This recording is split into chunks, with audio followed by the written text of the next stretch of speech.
Hey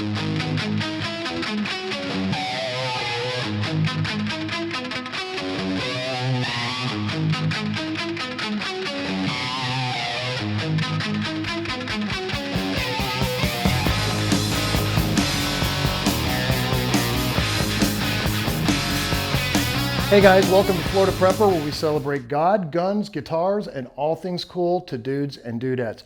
Today I want to talk about this guitar, the EVH, the Frankenstrat, classic iconic guitar for Eddie Van Halen. Anybody who grew up listening to Van Halen knows this guitar. Kaysen and I wanted to make one. We wanted to make a cool replica of the EVH guitar. I had some parts laying around, so we decided to put it all together. Wanted to show you guys how we did some of the cool stuff we did as far as the paint stripes. There's a bunch of videos on YouTube that kind of show you how to do this, and they're all kind of the same, but this is just a fun project. It was a fun project for Kaysen and I to do together, so I just kind of wanted to show you guys how we went about putting it together and obviously the outcome. Now, the interesting part of this guitar build, the caveat, if you will, is we originally did this guitar in teal. Teal's my favorite color. So when we were putting it all together, the whole time I planned on doing white and black. But literally at the very end, I was like, I want to do teal and I want to see what it looks like. And I really, really dug it. So I kept it for a while. But obviously you can see this is not a teal guitar. So let me show you everything that went into it, how we went about doing it, and let's get at it. Okay, so the first thing that we had to do is we had a bunch of parts laying around. We really wanted to emulate the EVH Frankenstrat. So we kind of looked at some stuff. The first thing we did is we took one of our old Strat bodies, and Kaysen had to route that body so the humbucker would fit in it, because it wasn't deep enough for the humbucker that we had to fit in it. So Kaysen started with that. He started routing the body.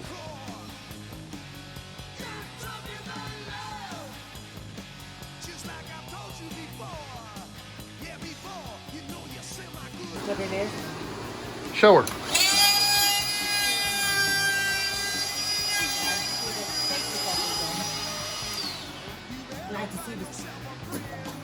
Easy for you to say. Make a hole. Okay, so once Kaysen got the body routed the way it needed to be so that humbucker would fit in there, we went ahead and went straight to the paint booth. So the first thing we did is we painted the body black. We did several coats of an automotive flat black, and then between each coat we'd let it sit for a couple of days, and then we'd sand it down, and then we'd do another coat. We did about 5 coats of that. We let it sit for several days. Once it cured, we started the taping process. Now the taping process was pretty simple. I had a couple of different size, different thickness rolls of white masking tape. I went ahead and went with the 3/4 inch masking tape because that was really similar to what Eddie did. And I also picked up some pin striping, some basic, simple, very thin black pin striping, so we could do the thin line. So initially, I would just take a piece of tape and I would start a line and follow it through.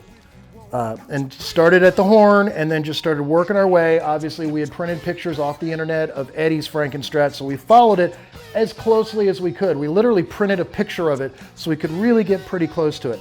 Once we had all of the thicker tape lines done, and we even did the little tears that he kind of had in his to make it look cool. Now granted, this is not an exact replica, but it's really close, and it was just a really fun project to work on, which is why I wanted to show it to you guys. So you get all the thick 3/4 inch tape lines done first on the black body, and then you go back and you start doing all of the thinner lines and following the same progression that it seemed to be that it was on Eddie's body. So when you get all of those lines done and you feel really good that you're as close as you're going to get, even the little squiggly lines and the little stuff that he had on his, however you want to do it, then it's time to go back, take the body into the paint booth, and do the second coat. Now, the first time we did this, we did teal. Teal's my favorite color. I love teal. I don't know why, it's just my favorite color. So I figured we go ahead and we do teal instead of white, and we check it all out and see how it went. So this is the coolest part about doing this type of paint project, is peeling off that tape. After the guitar's set for several days and it's cured and you're done, you got to start peeling off those layers like an onion and seeing all of that amazing black that comes out underneath and seeing that pattern that arises from the hard work that you've done. That's so cool. Wow. I really, really like it. Exciting, good. We had the Around the wrong side. Yeah, that's what girls do with cameras. What girls do. Hey, no, it's the tape, so I'm not doing it on the... Okay, well, use your knife. No, instead I got of your it. finger. Okay. That's why it's on the tape, so I'm not necessarily... Oh, yeah. Look at It's just... Get that wrap, get that wrap. Get that wrap, get that wrap. Oh, yeah. Shush. That looks awesome. Yoink. Oh, yeah. That is so Eddie is- Van Halen. No, I haven't seen the back. Or, well, I haven't seen the front, so... Really? Look at that. Nice work, guys. Dude. I was really happy with it. Kason was really happy with it. He went ahead and put the single humbucker in it and the tone control just like Eddie's, and he basically started assembling that guitar. So talk to me about the guitar you're building. I'm trying to screw in a screw. Yeah, while you're screwing in a screw, what have we done to this thing? Kind of talk about it. I've put in 4 other screws. That's for the pick plate, Yeah. but you routed out the body. Yes. You soldered the electronics, the humbucker pickup, and the volume control knob. Yeah. And this is a custom paint job that we did in honor of Sir Eddie Van Halen. Got a beautiful Tremlos bridge system with brass saddles and all black machine heads. This is a 72 Strat neck. We don't know the year of the body, but it's roughly probably around there. So this thing should play pretty good. You think so, Bubba? Once the guitar was all done, this is what it looked like. Oh my gosh, look at this. What a beautiful guitar. And to be fair, I really like it in teal. It's a beautiful color. The project came out great. I spray painted the tone control the same color as the body, so it would all match, would just kind of be my guitar. Now here's the conundrum that I faced. That guitar sat in my office for several months and I played it and I enjoyed it, but something kept calling to me. It's like, dude, that's not Eddie's guitar. It's gotta be white and black. What are you doing? Now granted, some people may have been like, fine, I'll go get another body and I'll do one in white and black and I'll put it right next to it. Eddie had a yellow and black one. He had a red, white and black one. He had a white and black. I don't have that kind of money. So finally I did make a decision. That guitar is going back to wood. Totally disassembled the guitar. We sanded it back down to wood. We reprimed it. We repainted it black. We redid the paint stripes. Started with the thick, did the thick all the way around the body, did the thin all the way around the body, went ahead, and then it went back to the paint booth. We did the white coat. This time it was the same process. It was white, a coat of white. It was a white automotive flat coat of white. Let it sit for several days. Sand it down with like a 200 grit, another coat of white. I think we did 6 coats total of the white each time. Got to the point that we were literally just wet sanding it and then would add another coat. And once we did it and once we looked at it, we loved it. It was definitely the way we should have done to begin with. So then we started the clear. Clear coat's a process. It takes a long time. You got to be patient. You can't be in a rush or you're going to mess it up. Coat of clear, several days to cure, wet sand. Coat of clear, 7 coats to cure, wet sand. Then finally a nice buff. Eventually you're going to get it. Now, once we had it done and we were happy with it, then I went again. You know what?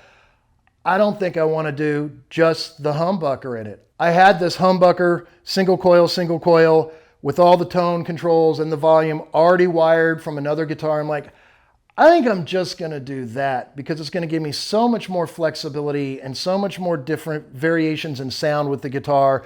I don't really care. It's my guitar. It still totally looks like the Frankenstrat.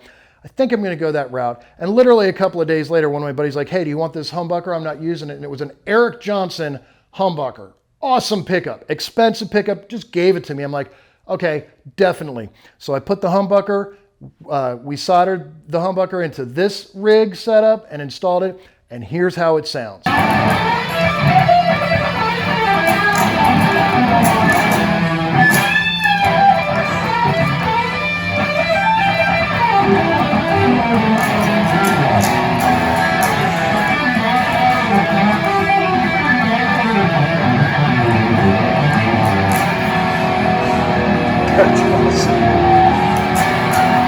Quick fun fact that I learned as I was doing a little research on the Frankenstrat while we were putting it together. Eddie, this is one of Eddie's first guitars that he built. Between 1974 and 1975, he put together this guitar, the white and black guitar. It was on the very first album. It debuted on the first album, Van Halen. He's holding it in that up left hand corner where he's, you know, all the pictures of the dudes. And that was on so many images, and he played it on so many concerts, and he played it live for so many different things. But at one point, I guess before he was like a multi-gazillionaire and could just have any guitar he wanted, he wanted to expand further with his creativity and sounds and the Brown sound, they called it, and building it. So unfortunately, apparently, and correct me if I'm wrong, but all the information that I've read so far, this is the story. This guitar basically became the red, white, and black Frankenstrat. Apparently, he routed out some more stuff. The single coil that you see in the neck position on that guitar, I believe it actually doesn't even work. There's a selector in the middle. It's still basically the electronics that he had, but he just changed it all up. The main thing he did was he put in a locking Floyd Rose tremolo system.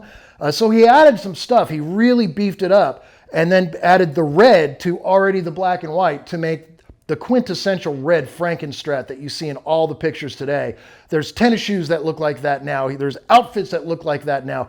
That's Eddie Van Halen all the way. But my understanding is there's not this puppy laying around in a museum somewhere anymore, because this became the bones for the red Frankenstrat that Eddie has today. So just fun little fact, kind of interesting.